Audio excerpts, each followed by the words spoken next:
Massacre on the Washita, the fall of the war god and the rise of Custer. The peace of the 1865 Treaty of Little Arkansas was a fragile illusion. While Chief Black Kettle led many of his people to the soul-crushing confines of southern reservations, a defiant generation of young warriors, the Dog Soldiers, refused to vanish.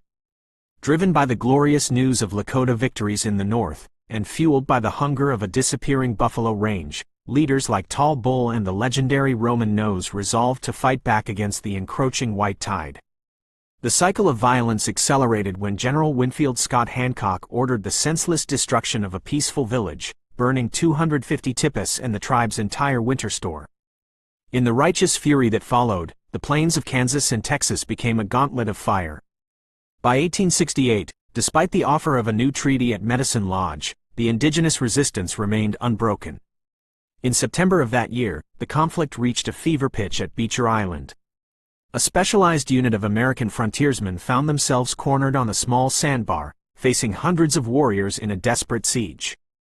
But for the Cheyenne, the cost of this battle was immeasurable. It marked the fall of Roman Nose, the man the Americans called the God of War. The death of Roman Nose was a tragedy steeped in mysticism. He believed his sacred war bonnet rendered him immune to bullets, provided he followed a strict spiritual taboo. He could never touch food prepared with metal. Days before the battle, Roman Nose inadvertently ate bread turned with a metal fork.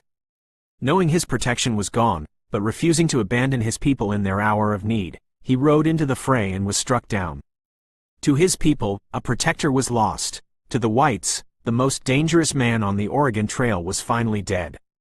As winter approached, General Philip Sheridan conceived a draconian solution to end the resistance once and for all. He chose to ignore Black Kettle's repeated pleas for peace and instead targeted the chief's village as the nerve center of the hostile movement. To lead this strike, Sheridan chose Lieutenant Colonel George Armstrong Custer and his newly formed 7th Cavalry.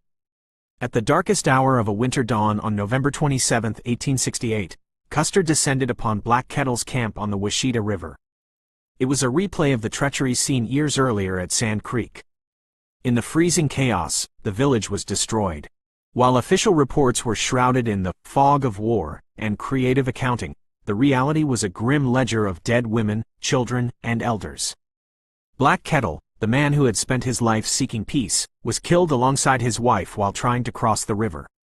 The Washita did more than crush a village. It sowed the seeds of Custer's own eventual demise. During the slaughter, Custer abandoned a detachment of 19 men under Major Joel Elliott to their deaths, prioritizing his own tactical withdrawal. This act of perceived cowardice and betrayal left a bitter stain on the 7th Cavalry. Years later, at the Little Bighorn, officers who survived the Washita would remember this abandonment and hesitate to ride to Custer's rescue. In the aftermath, as the survivors faced starvation, they were forced into Fort Cobb to beg for aid. It was there that the Apache chief Tosawi introduced himself to General Sheridan, saying, "Tosawi, good Indian." Sheridan's chilling response would be polished into the infamous mantra of the American frontier: "The only good Indian is a dead Indian." The massacre on the Washita remains a haunting epitaph for the people of the plains, a story of a peace seeker murdered, a war god fallen, and the systematic dehumanization that paved the way for the total conquest of the American West. Narration tips for the speaker: the opening. Use a low, serious tone to convey the gravity of the soul-crushing reservation life. The legend of Roman Nose. Speak with a sense of awe and tragedy when describing the broken taboo and his final ride. The dawn attack. Increase the tempo slightly to mirror the chaos of Custer's charge, but drop into a somber, slower pace when describing the death of Black Kettle. The ending. Deliver Sheridan's final quote with a cold, flat finality to leave the audience with the weight of the historical brutality.